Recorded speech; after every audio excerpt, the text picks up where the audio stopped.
Adar Abhinandan Abhar. Namaskar, Adab, Sat Sri Akal. Hello and a very good morning to all the ladies and gentlemen. I'm Deepak Dhara, your English trainer, and today I have selected a topic that is very important for you. Not only for you, it is important for everybody. Yes, it is important for everybody. So today the topic we have is introduction. How you should give your introduction. This is most commonly asked question everywhere. Even if you go to any relation, even if you go to your friend's house, even if you meet anybody, if you go to school first time, and wherever you go, even if you go for any job interview, so wherever you go, so first of all, everybody wants to know about you. They ask you, tell me something about yourself. Yes, it is a most commonly asked question, tell me something about yourself. And must remember, first impression is the last impression. So today I'm going to tell you how you should give your introduction. So you must remember some tips, those I'm gonna tell you in this video. This question is asked in many ways, like tell me something about yourself, or interviewer might ask you run me through your CV. What is the meaning of CV? CV का मतलब भी होता है जो आपका resume होता है, CV कहा जाए, बायोडेटा कहा जाए, तीनों का मतलब सेम ही होता है। यानी जो आप जॉब के लिए अपना जो परफॉर्मा रेडी करके लेके जाते हो, उस परफॉर्मा को ही क्या कहा जाता है? CV कहा जाता है। CV की फुल फॉर्म होती है करिकुलम विटाए। ओके, इसे बायोडेटा कह लो, यानी सिंपल सी बात है, जो आपके डिटेल्स होते हैं ना आपके बारे में वो बताओ, ठीक है, जो आपने उसके अंदर लिखा हुआ है। सो इंटरव्यू में ask you take me through your resume, right? So there may be questions in different ways, but you must remember what they are asking. They are asking to you, tell me something about yourself. It means you have to tell about your name, qualification, blah blah blah. Got my point? So first question is, why interviewer ask you about your introduction? Why they ask you? If they have your CV, if they are having your resume in their hand, so still they ask you, tell me something about yourself. Why this question is asked to you? This question is asked to you because they want to know about yourself. That what kind of person you are, what is your attitude, are you the fit person for this job? They want to see, are you the suitable person for this job? They not only want to know about you, they want to check your personality. What is your way of talking, your attitude towards the work. Got my point? तो आपको जज करना चाहते हैं वो, इसलिए आपसे question किया जाता है। आपके बारे में तो सीवी में भी लिखा होता है। सो must remember, when ever you go for any interview, first of all you must be relaxed. You must be relaxed. आपको ओवर थिंकिंग नहीं करनी है। आपको कैसे जाना है? ना तो आपको अंडर कॉन्फिडेंट होना है, ना ही आपको ओवर कॉन्फिडेंट होना है। क्यों नहीं होना है? दोनों के एस्पेक्ट में आपको बताने वाला हूँ। इसके क्या नेगेटिव और अच्छे जो प्रभाव होते हैं वो पड़ते हैं। First impression is the last impression.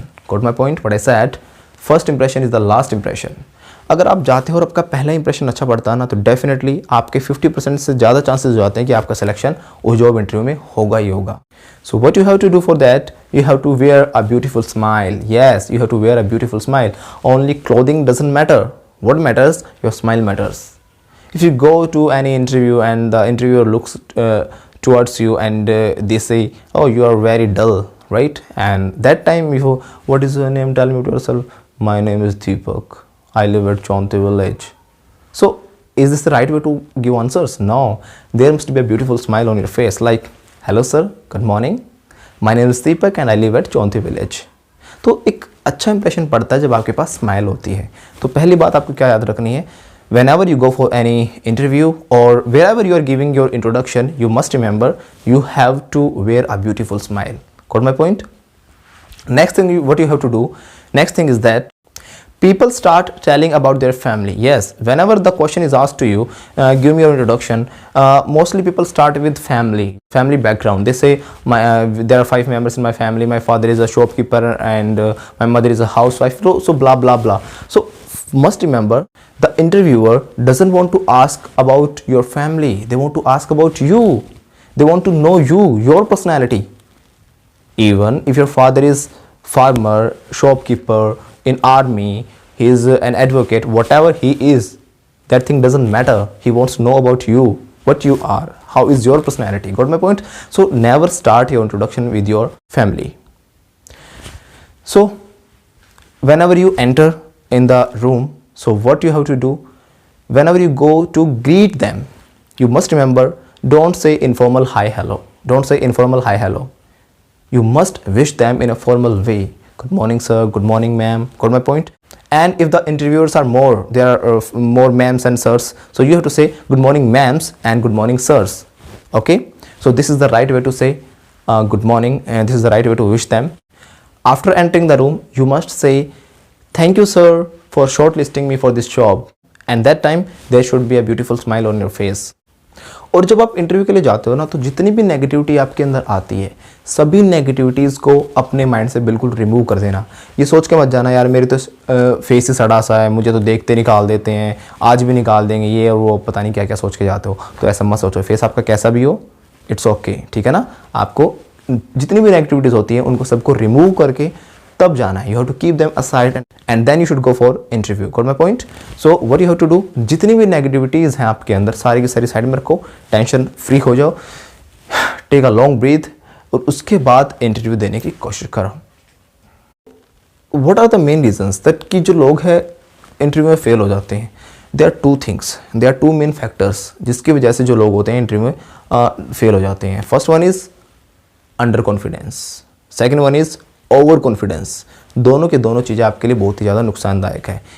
If you are under confident that is poison for you, and if you are over confident that is also poison for you.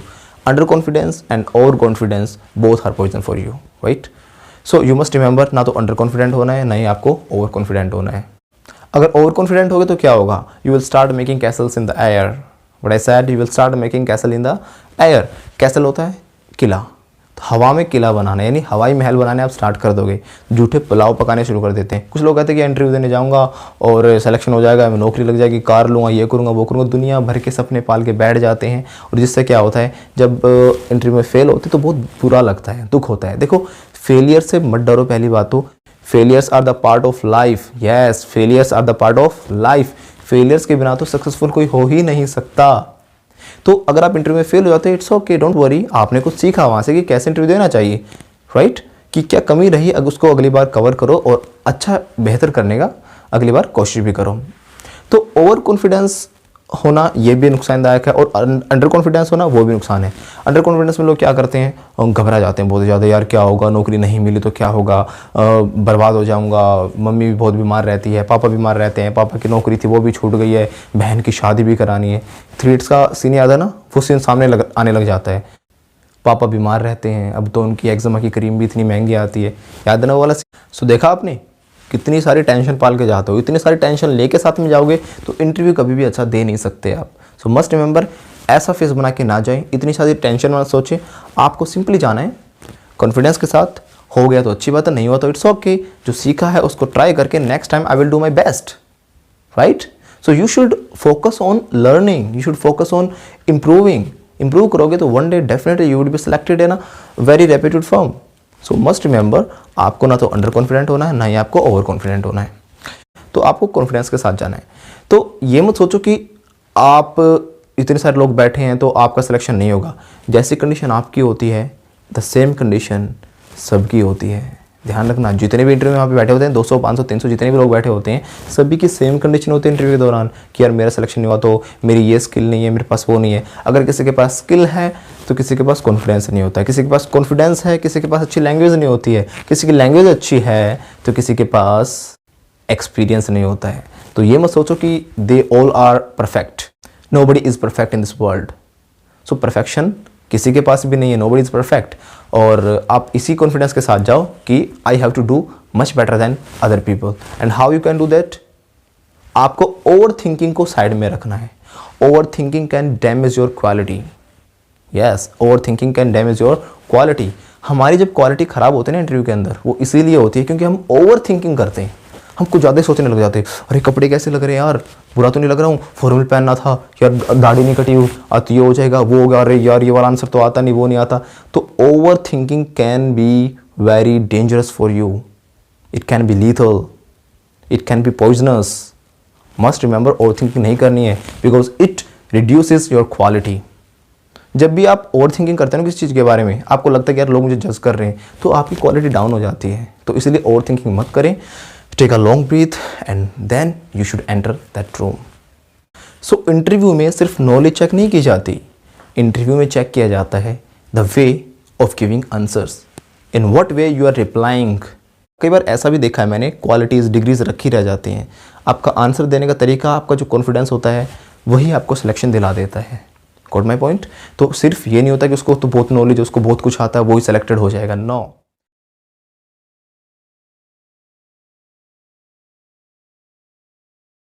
Interview के लिए जाते हो, so you should not talk about your self. लोगों की आदत होती है अपने बारे में ज़्यादा बातें करते हैं, अपने बारे में बताते हैं कि भाई if they ask you question why do you want this job, so लोग कहते हैं कि मुझे ज़रूरत है पैसों की, या फिर मुझे जॉब चेंज करना चाहता था, पुरानी जॉब से बोर हो गया था, ये हो गया था, अपने बारे में बताते हैं, राइट। और कैसे, क्यों आप चूज़ करना चाहते हो, I want to grow myself, ऐसे कुछ बहुत सारी बातें बताते हैं। मैं ग्रो करना चाहता हूँ, ये करना चाहता हूँ, कंपनी अच्छी है इसलिए मैं ग्रो करना चाहता हूँ। तो अपने बारे में बात नहीं करनी, ये तो सब बातें करते हैं। आपको what you have to do, you have to differ from other people. आपको थोड़ा सा हटके कुछ करना है कि कैसे आप उनकी नज़रों में आओ कि यार जो सब लोगों ने आंसर दिया, इस इंसान ने उनसे अलग दिया है। So you have to differ something from other people. वो कैसे होगा? आपको अपने बारे में नहीं, आपको बात करनी है कंपनी के बारे में। यस। तो जब भी कोई इंटरव्यू देने जाते हो किसी कंपनी में, किसी भी फर्म में, तो पहले उस कंपनी के बारे में स्टडी करो, उसके बारे में जानो कि भाई कैसी कंपनी है, कि कौन इसके फाउंडर हैं, कहाँ कहाँ ब्रांचेस है, क्या लूप होल्स है, क्या कमी है, क्या डाउनफॉल है, किस तरीके से बढ़ाया जा सकता है। तो हर एक, all the inside and outs you must know about the company. अगर आपको सारी चीज़ें पता है तो आप कंपनी के बारे में ज़्यादा बताओगे तो उनको दिखेगा हाँ ये इंसान कंपनी के बारे में सोचता है, ना कि अपने बारे में, राइट। तो आप कैसे कंपनी को ग्रोथ दिला सकते हो, इस चीज़ के बारे में आपको बातें करनी है, ना कि अपने बारे में कि मैं इसलिए जॉब चाहता हूँ। Got my point? एंड जब एंट्री करते हो तो आपकी बॉडी लैंग्वेज, आपका चलने का तरीका, एंट्री करने का तरीका, आपकी स्माइल, यही चीज़ें आंसर देती हैं। वो कैसे दे सकती हैं? ना तो अंडर कॉन्फिडेंट होना है, ना ओवर कॉन्फिडेंट होना है। You have to go in a very relax mode, smile के साथ, प्यार के साथ आंसर्स दीजिए। दैट टाइम जब आप रिप्लाईज दोगे तो आप रिप्लाई नहीं दोगे, that time your body, your eyes, your full body, your features, your every sense will start giving answer. What I said, your every sense will start giving answer। तो उस समय आप आंसर नहीं दोगे, आपकी जो बॉडी का कॉन्फिडेंस होगा वो आंसर देगा। तो ये सारी चीज़ें फॉलो करना, टेंशन लेके ना जाए, नेगेटिविटी ना पालें। So these were some tips those I wanted to give you through this video lecture. I hope कि आपको अच्छी लगी जरूर होंगी, और अच्छी लगी है तो प्लीज़ चैनल को सब्सक्राइब करें, वीडियो को शेयर करें। मिलते हैं आपसे नेक्स्ट वीडियो में, तब तक के लिए नमस्कार।